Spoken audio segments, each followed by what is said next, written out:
चुनावी वर्ष 2024 की शुरुआत हो चुकी है और इसी के चलते आज मेरे साथ मौजूद है वरिष्ठ कांग्रेसी नेता और पूर्व मंत्री कैप्टन अजय यादव। कैप्टन अजय यादव जी से मैं बात करूंगा। कैप्टन साहब, जिस तरीके से अभी आपने बात करी, कुछ कहीं ना कहीं नाराजगी जो है आपने भी जाहिर की है और तमाम लोकसभा क्षेत्र से जो है आवेदन मांगे गए हैं।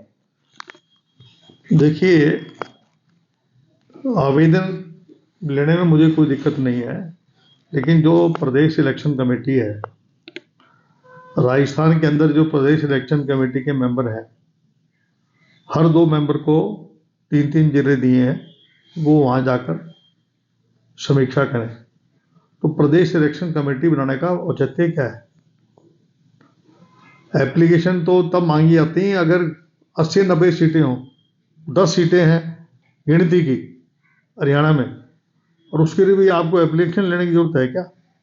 तो और जो प्रदेश इलेक्शन कमेटी की जो गठन है, उसके अंदर जो पिछड़ा वर्ग के लोग लिए गए हैं, उसमें मेरे से कोई सलाह नहीं देगी।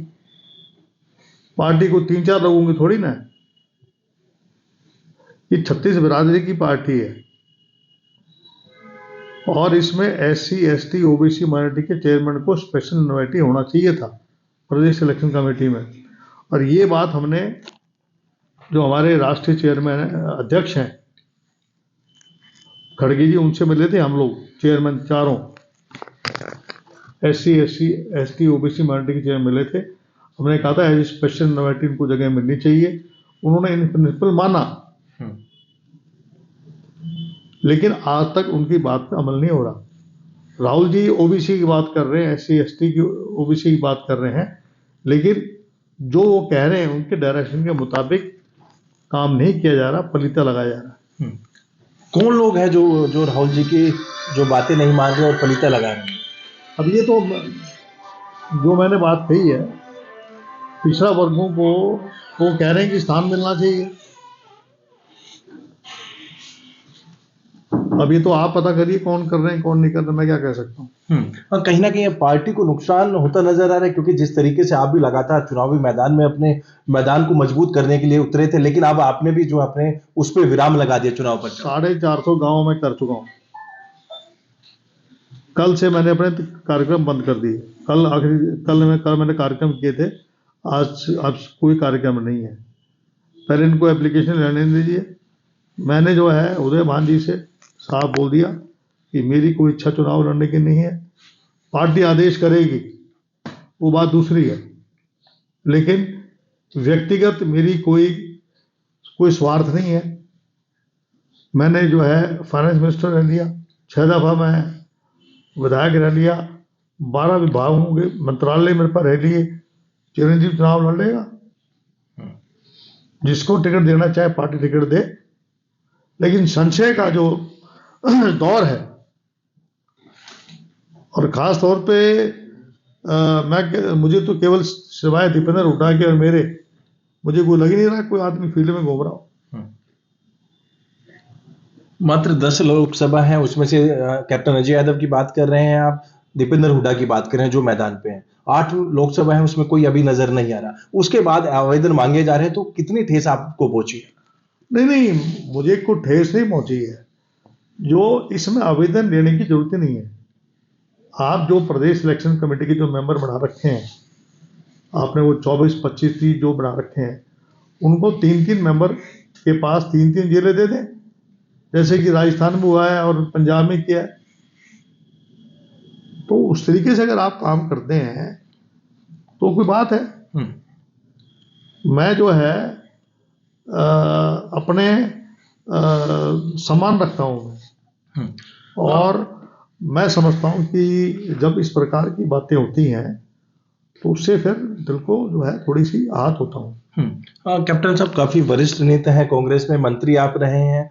जिस तरीके से कांग्रेस में 2 गुट की बात करी जाती है, कुमारी शैलजा, रणदीप सुरजेवाला और शैलजा की बात करें, दूसरी तरफ भूपेंद्र सिंह हुड्डा और दीपेंद्र हुड्डा। अब कैप्टन अजय यादव नाराज होते हैं, तो कहीं ना कहीं कांग्रेस को कितना बड़ा जो है नुकसान आप देखते हैं प्रदेश में? पहली बात तो ये केवल 3-4 लोग ही नहीं कांग्रेस है, 36 बिरादरी की कांग्रेस है। ये आप लोगों की बनाई हुई है, केवल 2 गुट है, 3 गुट है। कांग्रेस के अंदर बहुत सीनियर नेता और भी हैं, और पार्टी को जब तक छत्तीस बिरादरी को आगे लेके नहीं चलेगी तो परिणाम सुगल नहीं मिलेंगे। जिस तरीके से ओबीसी मोर्चे के राष्ट्रीय हम चेयरमैन की बात करें आप हैं, और एक पूरा तबका कहीं ना कहीं वो नाराज होता नजर आएगा, क्योंकि जिस तरीके से कैप्टन अजय यादव अपनी नाराजगी जो है जाहिर कर रहे हैं पार्टी के प्रति। नहीं, मैंने बोल दिया ना। आप देखिए ना, पंजाबी चेहरा अशोक अरोड़ा है, कुलदीप शर्मा है, महेंद्र प्रताप है, कितने हमारी पार्टी में हर बिरादरी के बड़े बड़े नेता हैं, अति पिछड़ा के भी ऐसे नेता हैं, जैसे चंद्र प्रकाश जी आईएएस सभी आए हैं। तो आप जो है ये ना समझे कि ये 3 लोग ही पार्टी के जो है वो चेहरे हैं। पार्टी को जब तक आप बीजेपी जो है वो पिछड़ों के लिए करती कुछ नहीं है, लेकिन जो है वो दिखाने में माहिर है।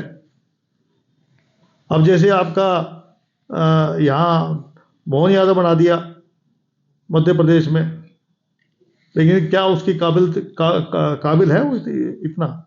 लेकिन उन्होंने सांकेतिक रूप से दिखा दिया, लेकिन पिछड़ों के लिए कर कुछ नहीं रहे। और कैप्टन साहब, अब चुनाव प्रचार की बात करें या फिर धरातल पर जिस तरीके से कांग्रेस के लिए आप कार्य कर रहे थे, वो अब थमता नजर आ रहा है गुरुग्राम में, जिस तरीके से आपने कहा, उसके बाद क्या नुकसान कांग्रेस में आप देखते हैं होगा? देखिए, संगठन नहीं है, संगठन के बगैर हम काम कर रहे थे। यहाँ दफ्तर से जो है अकेला लगा हुआ हूँ मैं, कभी किसी को टेलीफोन करना, ये नहीं कि हमने कम से कम गुड़गांव में 30 मीटिंग कर चुका हूं मैं, बादशाहपुर में 30 मीटिंग कर चुका हूं मैं शहर के अंदर। और फिर जो है अगर आपको सम्मान ना मिले तो मेरा जो अगर सम्मान नहीं मिलता तो वहां कैप्टन अजय सिंह के इस बात से बड़ा हाथ है। कहीं ना कहीं अनदेखी आपके साथ की जा रही? नहीं, अनदेखी की बात नहीं है। जो हमारे प्रभारी जी हैं उनको सबको साथ लेके चलना चाहिए।